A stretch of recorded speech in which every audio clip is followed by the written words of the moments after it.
Bem-vindos ao Tria da Inovação, seu ponto de encontro com as mentes mais brilhantes do mundo da inovação, do empreendedorismo e da tecnologia. E hoje nós vamos mergulhar no universo dos meios de pagamento. E o nosso convidado de hoje é nada menos do que o diretor-presidente da Stripe no Brasil, Mário Braz. É um grande prazer ter você aqui com a gente.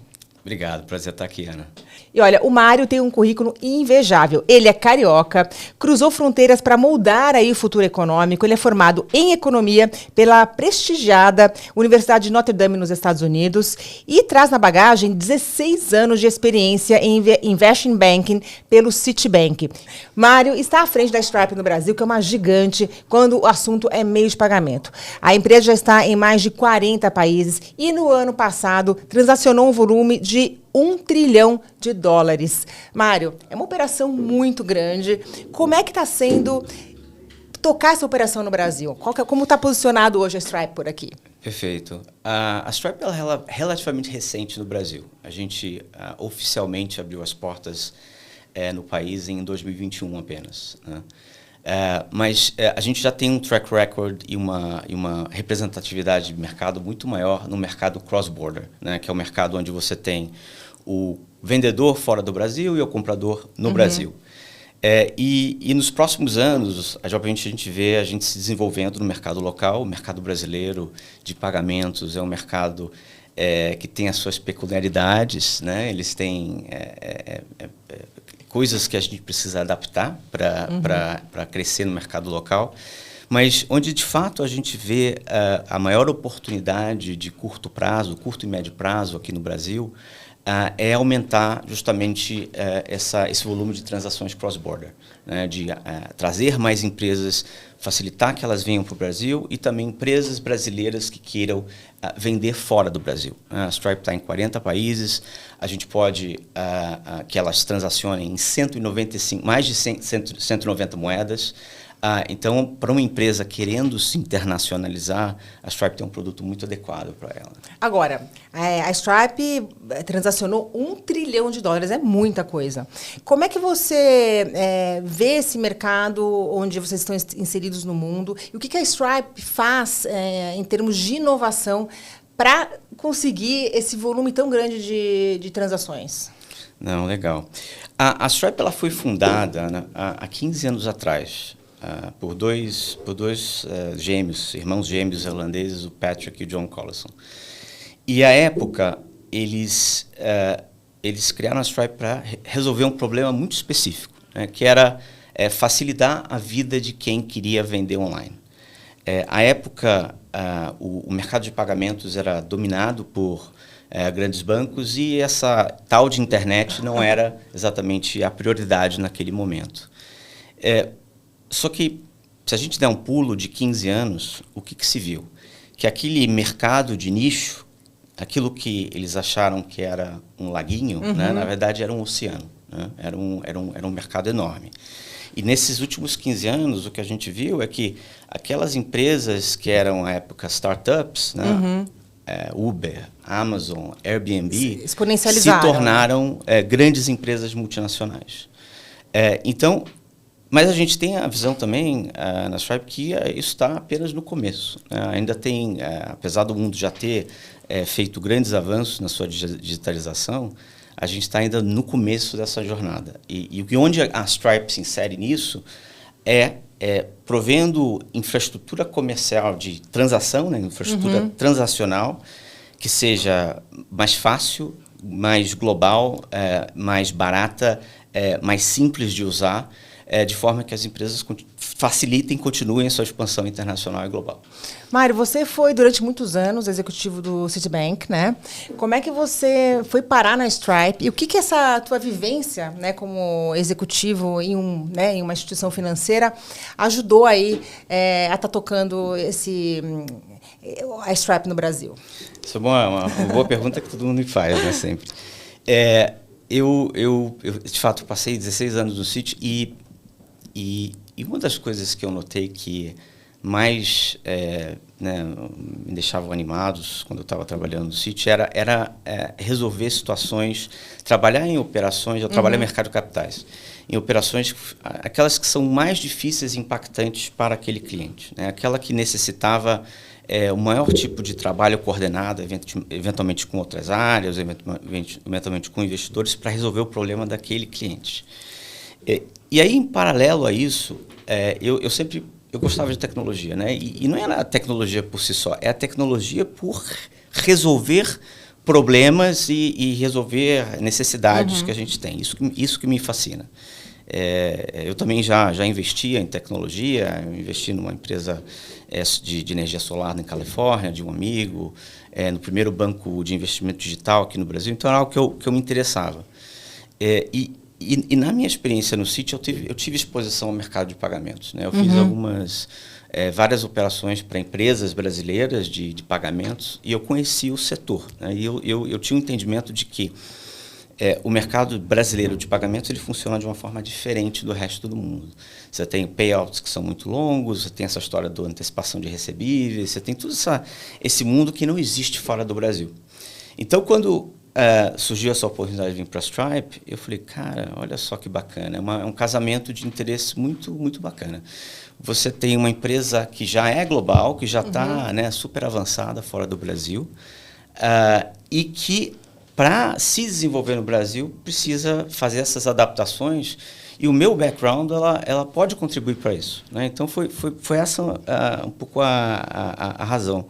E aí o legal foi que a Stripe é uma empresa extremamente dinâmica, né?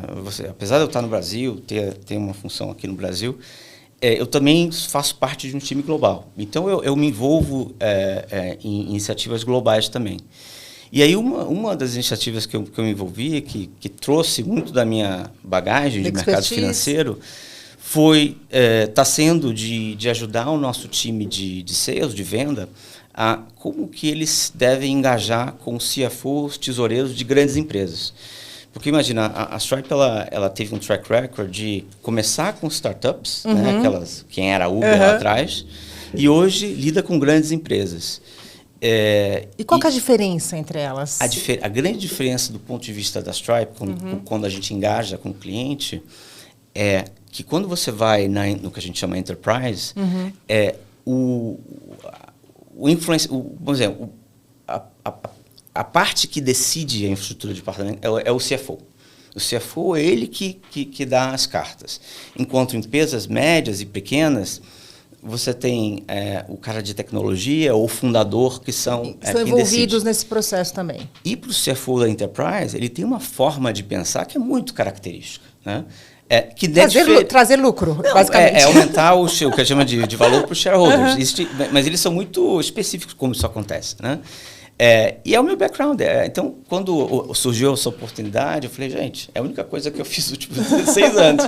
Eu posso ajudar. Então, foi uma experiência bacana de poder entrar num mundo que é completamente novo para mim, mas também poder aplicar o meu background na empresa, não só no Brasil, mas também em outros lugares. E para você, profissionalmente, quando você conta essa história, a gente percebe assim que você teve que também se transformar internamente porque é uma operação diferente do que você já fazia, né? Você, como executivo, quais foram assim, os desafios nesse processo? Sim. Eu acho que a primeira coisa que para mim foi muito impactante já de imediato foi a cultura da Stripe, né? Que é uma cultura muito aberta, muito amigável, as pessoas se ajudam, existe uma transparência absurda. Os fundadores, o Patrick e o John, fazem toda sexta-feira um call de 1 hora com a empresa inteira, 8.000 empregadas, câmera aberta. É mesmo? Todo mundo pode falar o que quiser, pode entrar falando, sabe? É uma transparência muito grande, né? E isso, quem vem de banco, é uma novidade, né? Você fica impactado. Mas depois eu fui entendendo um pouco da mentalidade, né? Da cultura, que é uma cultura de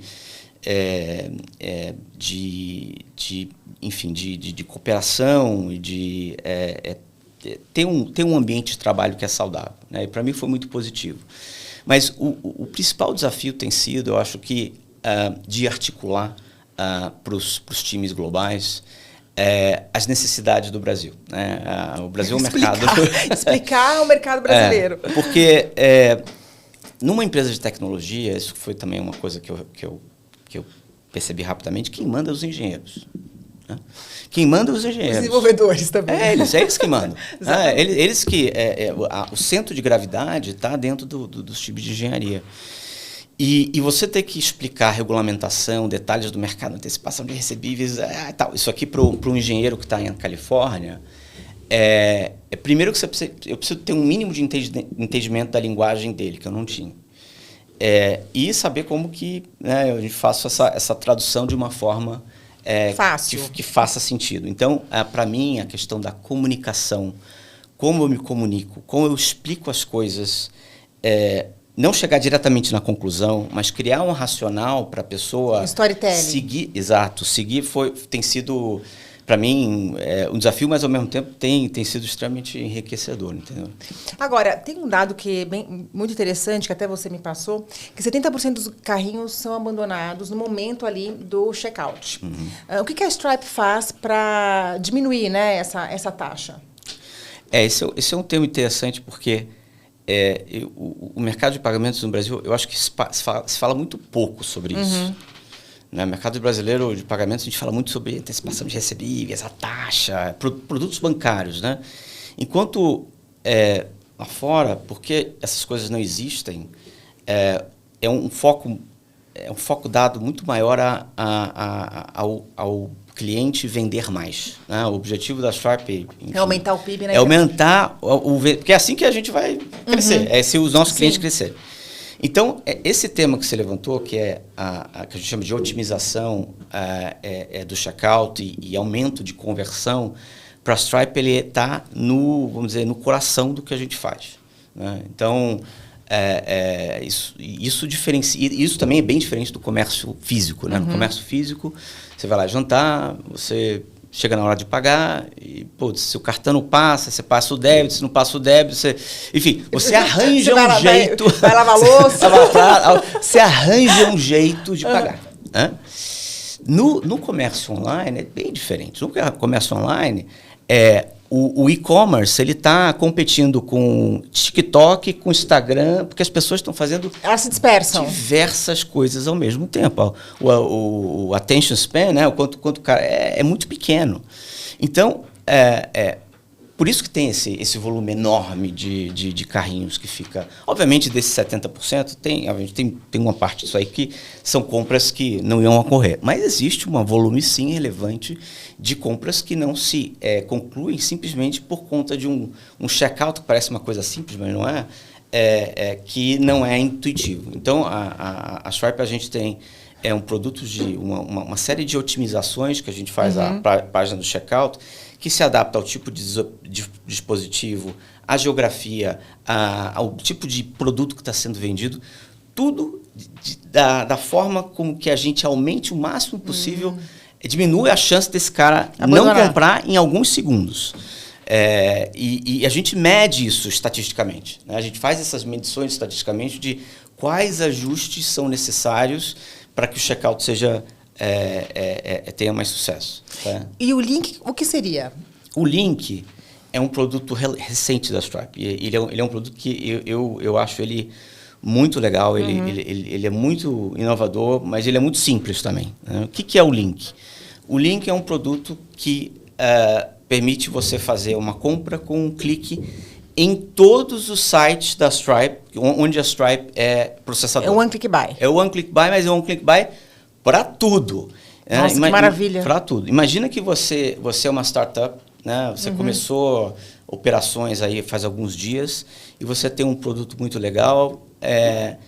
Para fazer, normalmente o fluxo o sujeito, gostei desse produto, eu vou fazer o check-out. Putz, mas tem que colocar que escrever todo o meu histórico, endereço e tal. O link ele acaba com isso. Tá. Porque o link, basicamente, uma vez que o usuário ele adere ao link, ele concorda em compartilhar as informações deles, que são cartão de crédito, informações de pagamento e informação de endereço, com todos os usuários da Stripe. Então, aquela startup que começou a semana passada pode ter o One Click Buy, ou seja, consigo fazer checkout em 6 segundos. E, de novo, isso no comércio online faz uma grande diferença. E isso é global. Né? Ou seja, você comprou uma coisa no Brasil. Eu tive uma experiência recente que eu fui alugar um carro online. A gente foi fazer umas férias na Europa. E aí, enfim, não tinha, só tinha um negócio de carro local, né? Esquisitíssimo. Eu falei, beleza, tá bom, vou lá fazer a reserva. Aí na hora de fazer falei, putz, vou ter que colocar um monte de coisa aqui. Aí, apareceu lá a forma como o link funciona para validar, você coloca o seu e-mail, na hora ele dispara um SMS para confirmar que é você mesmo. Depois acabou, não precisa fazer mais nada. Eu falei, graças a Deus. Jura, mas isso é interessante isso também, hein? Então, no Brasil seria um perigo, mas é bem no Brasil já tem, mas estamos ainda desenvolvendo aí o link. Eu queria que falasse um pouquinho, a gente percebe que a Stripe tem bastante essa cultura ainda, né, de startup, que você mesmo falou. Sim. Dessa questão do brainstorm, total. Da 100%. Troca de... Como é que você vê aí, né, como que a Stripe ela trabalha com empresas inovadoras, jovens, com startups, nesse fluxo? Como é que é a integração entre a Stripe e as empresas que estão aí, as startups que estão começando? Hoje a gente fez, nesses últimos 15 anos, obviamente as empresas cresceram, então a gente tem a nossa área de enterprise, mas o coração da Stripe ainda é uma empresa que é para empresários, para aquele cara que está começando do nada, que quer vender rápido. Tá. Né? Então, a nossa plataforma ela tem a capacidade de você sozinho, do desenvolvedor sozinho, abrir a conta sozinho e começar a vender naquele dia. Nenhum outro player de pagamento tem essa capacidade. Né? Geralmente você faz o cadastro, depois demora alguns dias, a pessoa volta para você. Ali é imediato. Né?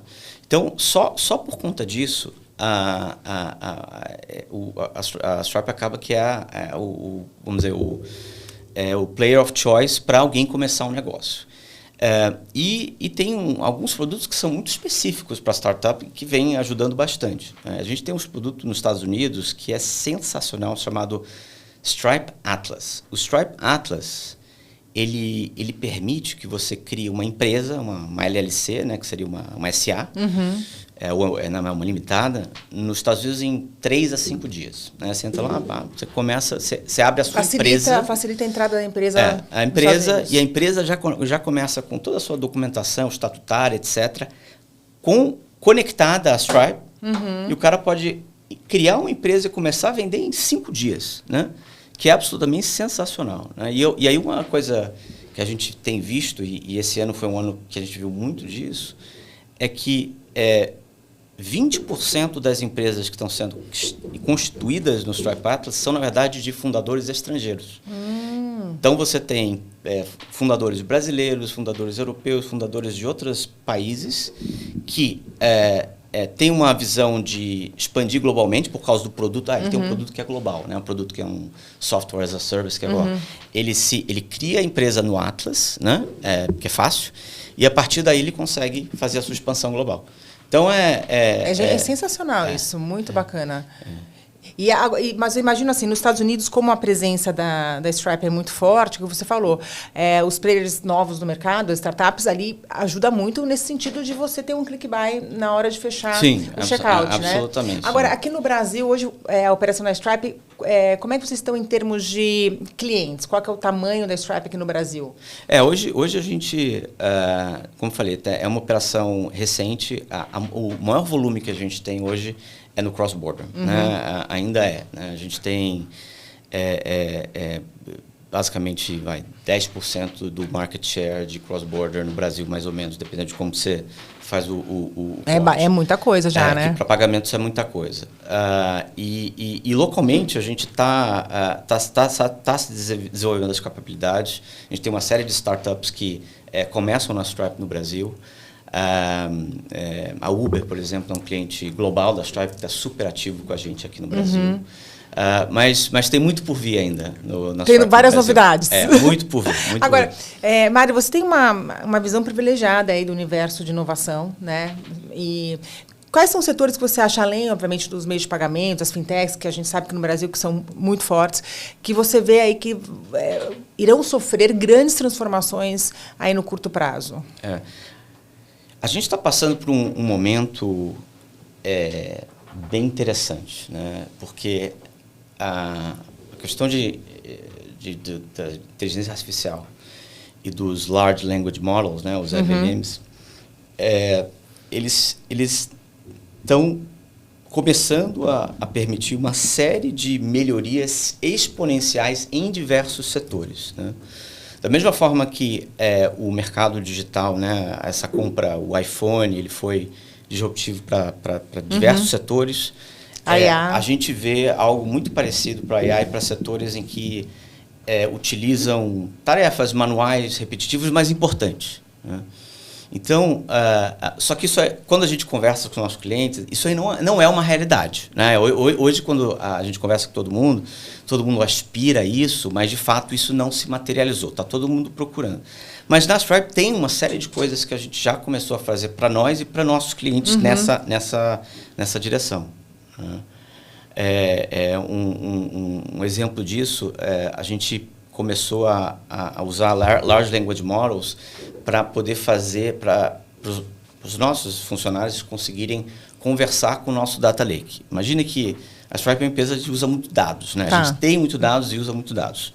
Quando eu entrei há 2 anos atrás, eu tinha muita dificuldade, porque eu não era programador e para eu fazer algumas análises, eu precisava usar a linguagem SQL, né, que é a linguagem de programação. Eu tinha que pedir por favor, eu fazia copy-paste, era um inferno. Hoje, eu tenho um Large Language Model que eu consigo, tipo um chat GPT, que eu converso com o nosso Data Lake e eu peço coisas para ele sabe, dá comandos, não é 100%, mas está quase lá, bem, né? E aí, da mesma forma, a gente está usando isso para os nossos clientes. A gente tem um produto chamado Sigma. O Sigma, ele é um produto que basicamente permite os nossos usuários obterem insights sobre os dados que eles processam na Stripe. É um produto de análise de dados que está dentro da nossa plataforma, faz parte dele. E, de novo, o Sigma era parecido com o nosso Data Lake. Você precisava conhecer SQL para poder fazer os queries. Hoje, o Sigma, você consegue conversar com ele, né? Você quais unidades que eu tenho que está vendendo mais na terça-feira de manhã, né? Tipo assim, esse nível de... Então, quando a pessoa contrata a Stripe, coloca a Stripe como meio de pagamento do negócio, ela tem esse dashboard, enfim, esses dados à disposição para ele fazer um estudo do mercado, de como está sendo a dinâmica de pagamento. Isso já está incluso quando a pessoa está com a Stripe. O Sigma é dados dele, né? Os seus dados de pagamento dentro da Stripe. Os dados de que você vendeu, onde você vendeu, para quem você vendeu, quais, eventualmente, as suas unidades, todos esses dados que você gera dentro da Stripe. E a Stripe faz um trabalho muito interessante também em relação à remoção de carbono. Conta pra gente como é que é isso. Os nossos fundadores, eles são muito interessados nesse tema, né? Que parece não ter nada a ver com payments, né? Mas eles são... É um assunto que... O contexto disso é que a Stripe é uma empresa que pensa sempre no longo prazo, né? A gente está construindo infraestrutura de longo prazo. Esse movimento que existe de crescimento econômico digital, ele é de longo prazo. Então, um tema de longo prazo é também a questão climática. E faz alguns anos, a Stripe começou a investir num pedaço dessa tema de descarbonização, que é a captura de carbono, né? O sequestro de carbono, para ser específico. O sequestro de carbono ele é diferente do tema de compensação de carbono. Compensação de carbono, você compensa as suas emissões com, enfim, em tecnologias limpas, etc. O sequestro, ele é a captura, de fato, tem um ventilador... Que faz a captura do carbono. Que captura o carbono e coloca pedras, cria pedras com aquele carbono e aí ele põe embaixo da terra aquele carbono. Ele é a captura do carbono. E o sequestro de carbono, ele é um componente importante para a gente chegar naquelas metas de carbonização do Acordo de Paris. Sem o sequestro de carbono, é impossível chegar lá. Então, a Stripe começou a investir nisso, nessas tecnologias de sequestro de carbono. E aí fizeram 2 coisas. A gente tem um produto chamado o Stripe Climate. O Stripe Climate, ele é um produto de pagamentos na qual, para aquele merchant que adere àquele produto, basicamente, a cada $1, R$ 1 de processamento que ele faz na Stripe, alguns centavos são destinados à compra de carbono. Porque hoje você compra carbono para sequestrar. Então, ao final de um período de 6 meses... Mas aí, nesse caso, o pagamento é feito por quem está comprando ou pela empresa que está vendendo? A Stripe retém aqueles recursos retém, tá. E utiliza aqueles recursos nas compras de carbono, porque existe um mercado... Isso, mas já está, por exemplo, quando você fecha um pacote com uma startup, já está esse... É opcional. É opcional. É opcional. Tá. Você adere se quiser. Exatamente. Para algumas empresas que, enfim, têm uma estratégia ESG um pouco mais ampla, isso é bem atrativo. É uma coisa a mais que eles estão fazendo. Né? E aí, outra coisa que a Stripe vem fazendo, e é recente, tem 1 ano apenas, é que eles desenvolveram uma iniciativa com outras empresas de tecnologia chamada Frontier Climate, que é um compromisso dessas empresas de comprarem, enfim, $1 bilhão de carbono, né? Basicamente dessas empresas que capturam carbono. E tem coisas variadas. Tem desde o ventilador, que captura o carbono e vira uma pedra, até umas empresas que descobriram que tem uma certa pedra que, com determinados produtos químicos, a pedra começa a capturar. Eu nunca tinha... eu nunca he escutado esse ventilador capturar carbono. Assim, para mim é novidade. Isso tem no Brasil já também? Ou é só... Como a gente tem, no caso do Brasil, como a gente tem uma floresta muito grande, muito verde, acaba que essas tecnologias hoje elas existem, mas elas não são tão faladas utilizadas e conhecidas no Brasil. Elas existem. Né? Aqui no Brasil existe muito mais a questão de compensação do carbono, reflorestamento, que são iniciativas ótimas, não é sequestro de carbono. Né? Então, hoje o sequestro de carbono ainda são iniciativas tecnológicas que hoje vivem muito mais na Europa, né? Eles estão muito mais avançados nisso. E a Stripe também está se movimentando em outros setores aí, né? Também tem a questão da robótica, tem alguns setores que a Stripe também está investindo.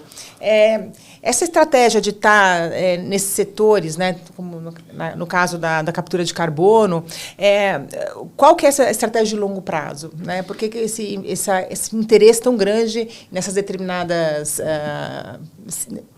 acaba que os setores mais avançados, né, que estão tendo grandes avanços, robótica, agricultura,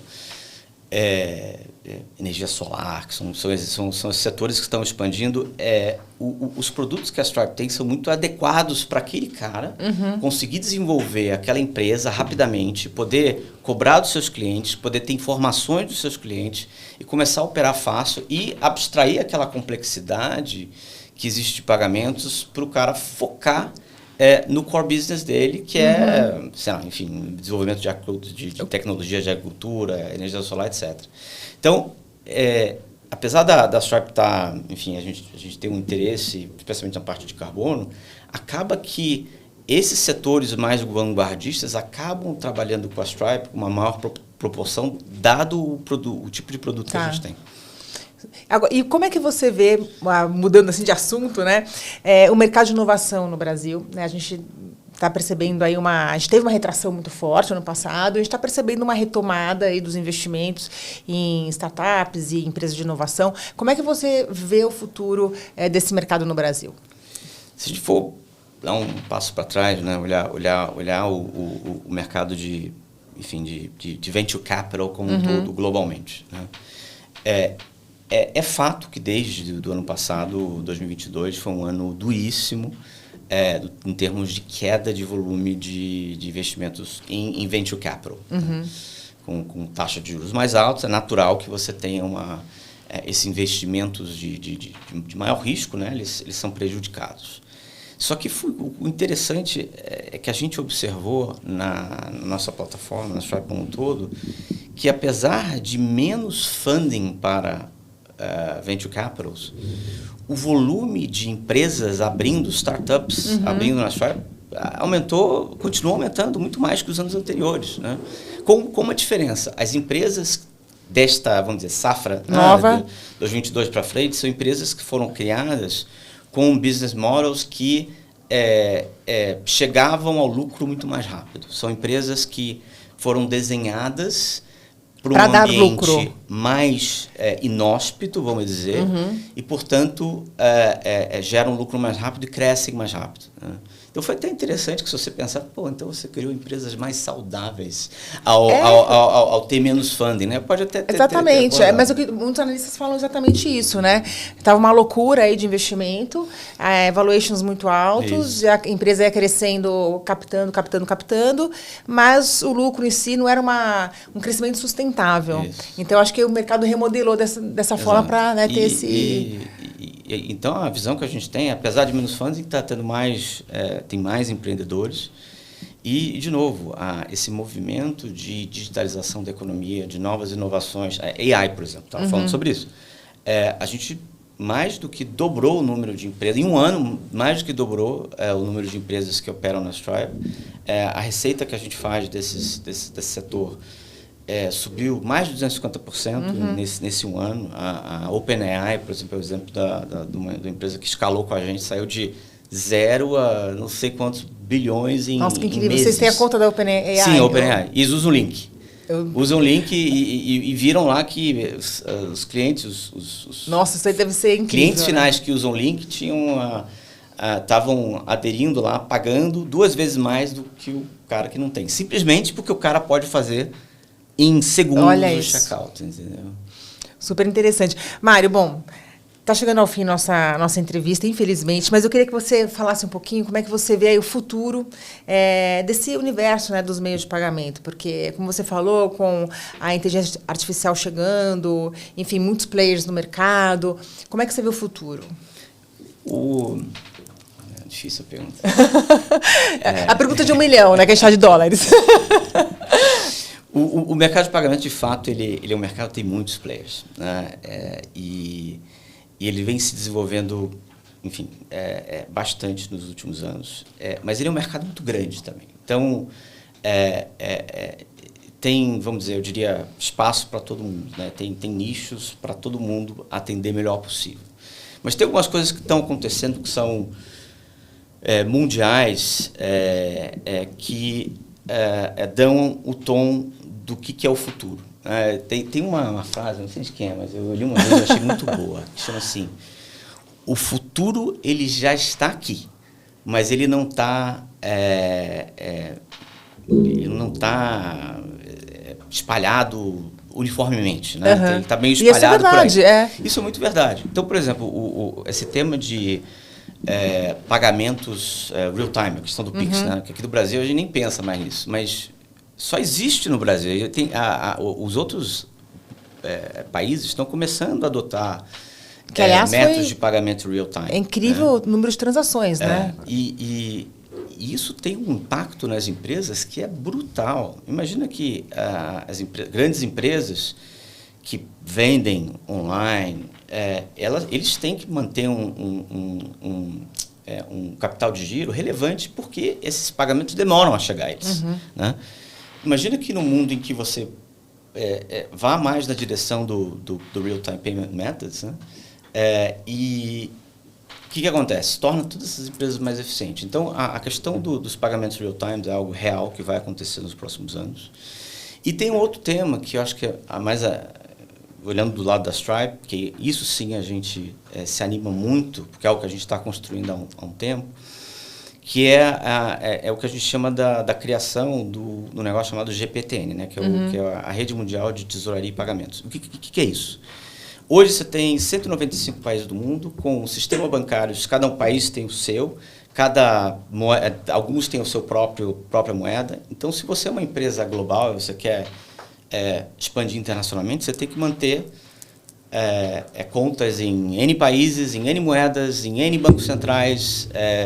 Cada banco tem o seu KYC, tem os seus processos de onboarding, tem a sua forma de comunicar, a sua API, etc.